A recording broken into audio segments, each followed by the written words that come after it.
There is no greater lever in your agency than your pricing, and there's no greater method for scaling an agency than charging more money for the exact same thing. Yet, almost no one that I talk to knows how to do this in an effective and intentional way.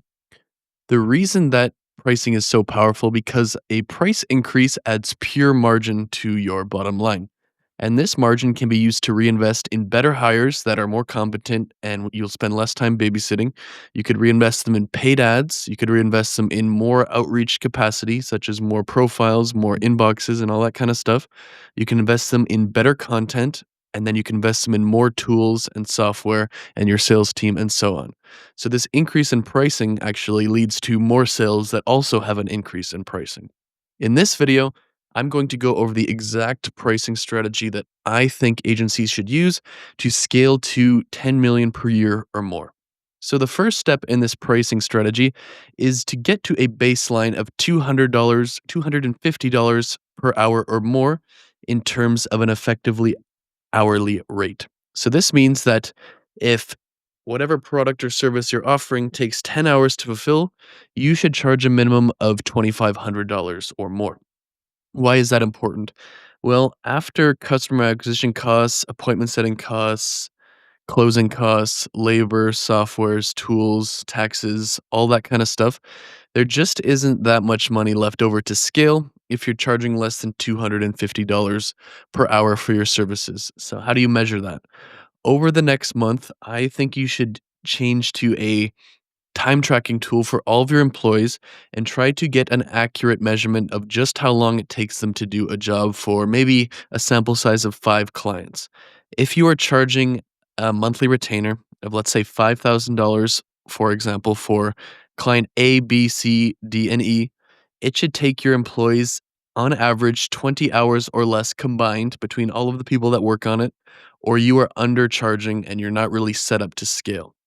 You need to get to this $250 per more or in terms of effective hourly rate. And after you are at that baseline, then you're ready for the next step. And the next step is to collect as much social proof as possible. It's very hard to raise your prices too much without it. What are some examples of that? So at my previous agency, some forms of social proof we had is 3 different pages on our website. The first is a page with the logos of every client we ever worked with. You could just scroll through it kind of endlessly. The next is a screenshot of all the client wins from Slack, from WhatsApp, from iMessage, from email, that kind of stuff.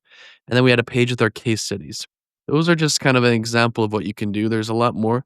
So in terms of an exact plan of action, do what I did is make that page of logos and put every single logo you've ever worked with, put them kind of maybe like a 2 by 2 column so it takes even longer and longer and longer to scroll. It'll make it seem like you have more clients than you actually do if you don't have that many.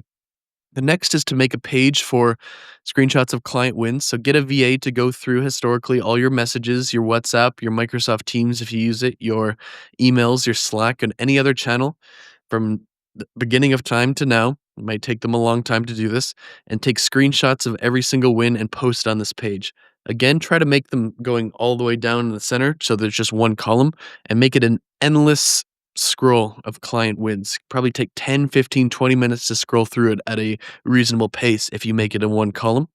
The next is to make a page for case studies. You want to work your way up to a minimum of 12 long form video case studies. That can be either with the client or without it, doesn't really matter, but it should go in depth over what you did before versus after, the results, and all of that kind of stuff. Then you're going to want to make a page for testimonials and work your way up to 12 video testimonials, just 1 to 2 minutes. Hey, my name is Matt. I hired Daniel to do this, and this is what he did, and this is how great it was working with him. That kind of stuff. Try to get landscape, but also like the portrait or the Instagram style works too. The next is to sign up for Google My Business, Trustpilot, Upcity.com, and Clutch.co. Upcity and Clutch.co are 2 high domain authority review sites, and try to work your way up to 6 or more reviews on each. If you have good friends that are clients, just ask them to copy and paste the reviews the same on each, but at least get them on, one of them and work your way up. Rotate it through. First Google My Business, next person I ask for Trustpilot, next person for Upcity, next for Clutch.co.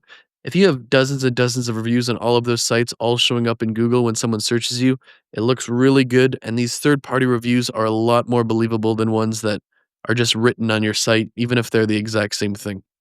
And once you have your social proof in order, the next step is to max out your capacity. I'm a big believer that you should never raise your prices, assuming you've already got to that $250 per hour or more, until you have reached just capacity. It's a simple case of supply and demand. If you can't even fill your employee's schedule and your current capacity at your current price, why would you think that we can get them at a higher price? I see people do this all the time. They arbitrarily raise their prices with just a handful of clients when their team is not already booked to capacity and basically getting every hour that you pay them. It's very strange. So what should you do? You should basically do this, but also systematize and delegate to where you can get 3 new ad creatives per week consistently, post 3 very valuable YouTube videos per week consistently, write 25 new tweets per week consistently, 10 new threads, 7 short form videos, 5 newsletters, spend 5 hours prospecting to new clients, 5 hours prospecting to potential partners, and follow up with your entire CRM twice per week.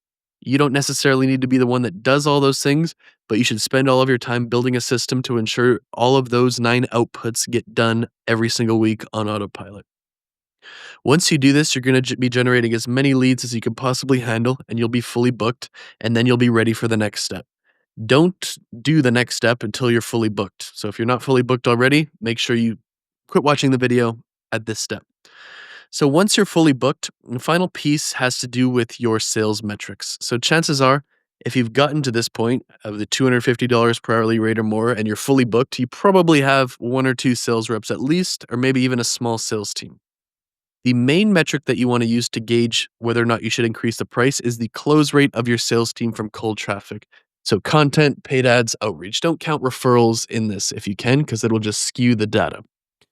So simply put, anytime the combined close rate of the sales team is at 25% or more, you should increase the price by 20%. If you increase the price by 20% 4 times, that is essentially doubling your price with the rule of 72 and compound, interest and compound gains. So basically, you can continue to raise your price over and over until you have raised it so many times that your sales team is only able to get 15 to 20% close rate. Chances are this will be probably 2 times or double the price that your current prices are at. It's hard to believe before it happens to you, but once you are getting to a 15 to 20% close rate and your sales team is well trained, you have found the correct price, so to speak. If it's less than 20% or less than 15 to 20%, you may need to even decrease the price and make sure your sales team is better and better before doing that.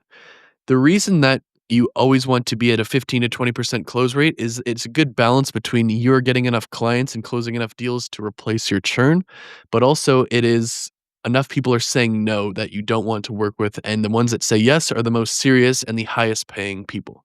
It just is allows you to have a lean team, so to speak, while charging premium prices, and there's going to be no bloat in there.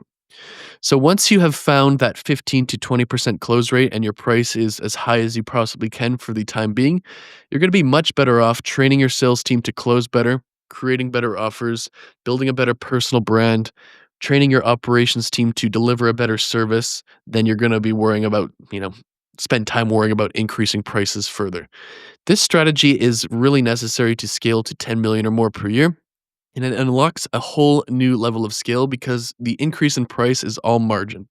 To recap, the reason that this is so powerful is because a price increase adds pure margin that can be used for better hires, ad spend, more outreach capacity, better content, more tools, more software, and everything like that, which will allow you to scale even further with more clients at a higher price over and over and over until you get to 10 million or more per year with your agency.